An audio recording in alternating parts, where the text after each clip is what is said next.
Hey guys, I'm here visiting my dad. He's right here. Chris Kim.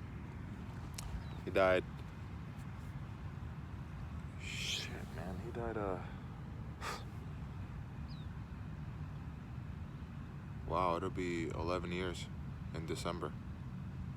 Fuck, he died 11 years ago, and I wasn't able to fully forgive him until 10 years in after he died, because he did a lot of fucked up shit, man. He did. But the interesting thing though is, after I forgave him, it's like the memories of just negativity have been starting to kind of go away a little bit. Not because I'm like suppressing them, but because I've been good at reminding myself of them. I would always think of all the negative stuff because it was really tough, man. But after forgiving him, the good stuff started to pop up, like the little things he would do, or especially around the end before he passed away. Like he tried, you know. And I noticed it when out of nowhere he gave me in high school, around the end of high school, a Tony Robbins book. And I was like, why is he giving me this fucking Tony Robbins book, you know? And it's funny because like 6-7 years later, after he died, I ended up going to like 2 Tony Robbins seminars, which changed my life. And then after doing that and seeing what Tony Robbins was about and how it changed my life, I see what he was doing, because that's when he was starting to say, you know, like I love you in the mornings, like love you son. He just kept fucking saying that out of fucking nowhere, and I didn't like it because I'm like, why are you saying this to me after hitting me all the time, abusing me, hitting my mom, fucking just it was torture living at home. I was scared 24/7, and I hated his guts. But and then I was like, why is he doing that? And I was like, you don't deserve my fucking love just because you say it, just because you say that shit. Like I gotta fucking accept you, you know? Like he didn't even say sorry once, but and I held that against him. But looking back on it, he did try. He really did try. And I had this memory today. Like I've been saying, man, random fucking memories have been popping up of just him trying, or just, you know, being a dad that I couldn't see while he was alive because of my resentment towards him.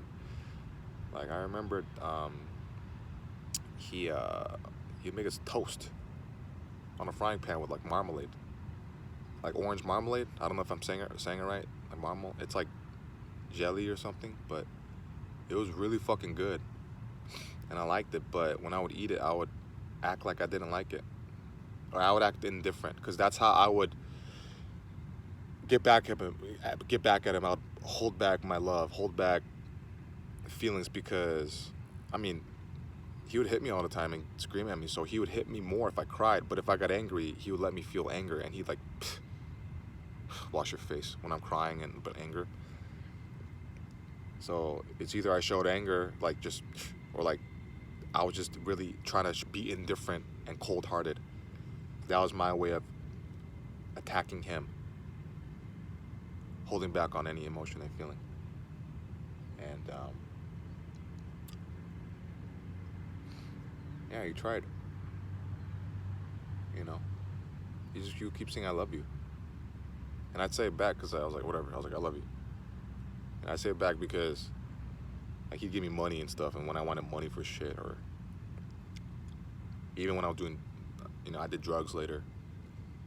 I was hooked on drugs for a little bit, and then I just like manipulate him too. Around the end of high school, and then a little bit after I graduated.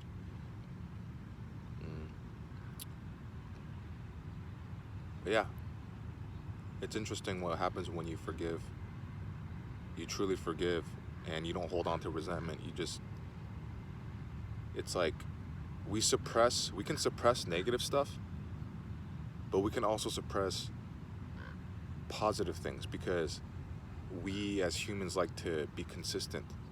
When we make a decision, everything we think, everything we feel, all our actions go towards that decision we made, to support it. And because I decided he was a scumbag piece of shit, fucking hated him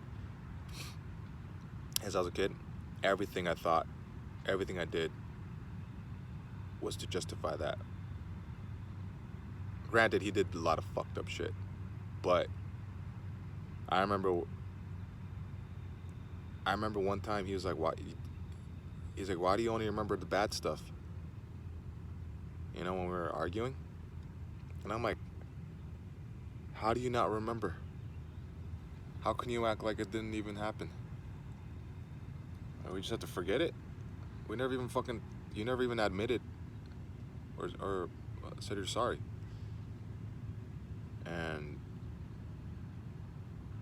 I think it's because also he probably grew up, he definitely had to have grown up in some fucked up shit for him to have been that traumatized to take it out on us like that, you know?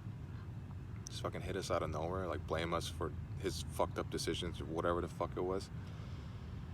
But he tried. He had a lot of pressure on himself too. He had to take care of my mom, my sister, me, and then his disabled brother and his parents, my grandma, my grandpa, and pay for their stuff.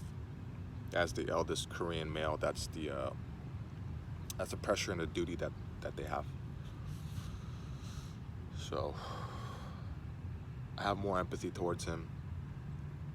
I understand him more. And the more I live and the more I go through and the more positive things that happen to me, like, you know, me pursuing my dreams. And technically I'm living my dream because I'm able to do stand-up pretty much fearlessly and do acting stuff. Been connected with people I never thought I'd be connected with, and opportunities keep coming my way. And I'm hustling, and I'm, you know, like I work for that shit, but I gave myself permission to, and it only happened because he passed away, you know? Like 8 years after he died, I gave myself permission to pursue my dreams. So it was kind of bittersweet, his passing.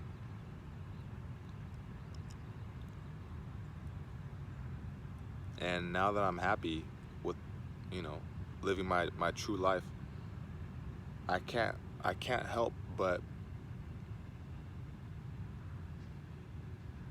like think I'm grateful for him, because if, as fucked up as it sounds, if I didn't go through all that shit, all that abuse, I wouldn't be who I am today. I wouldn't have my humor, you know? Like, that was my defense mechanism. I had to learn how to be funny because I didn't know how to make friends because I was so shy, because he beat the confidence out of me. But now that's one of my biggest strengths is my humor. It helps me in everything. And also, I don't really get affected as much by a bunch of stuff because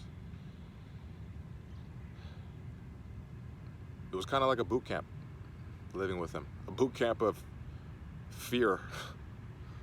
But once you work through that shit that happens to you, it really becomes a strength. It really becomes a power. And I can handle like pretty much anything.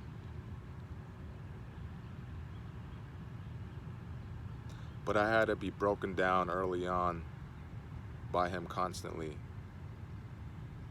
And I had no choice but to discover for my own self what I really am, what I'm made of. And I had to fight for that. So, devil's advocate is, if I was just given all that, would I be as resilient as I am now? I don't know. But I still have a lot of struggles still to have to deal with that. Came from all that shit, but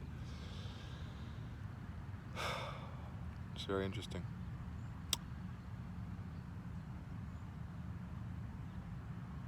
He tried.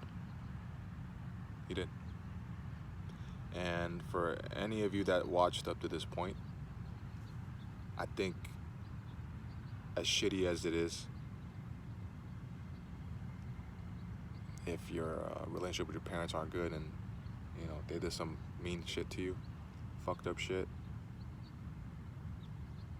if they're still alive or if they passed away, I think it's worth looking into a positive. But still admitting to yourself also at the same time that it was fucked up and working through that stuff, because you also don't want to gaslight yourself, because that's what I did for a long time.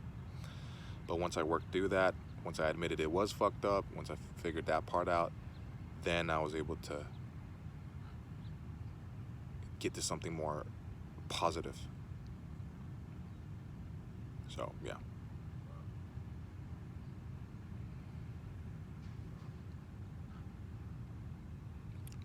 Appreciate you guys.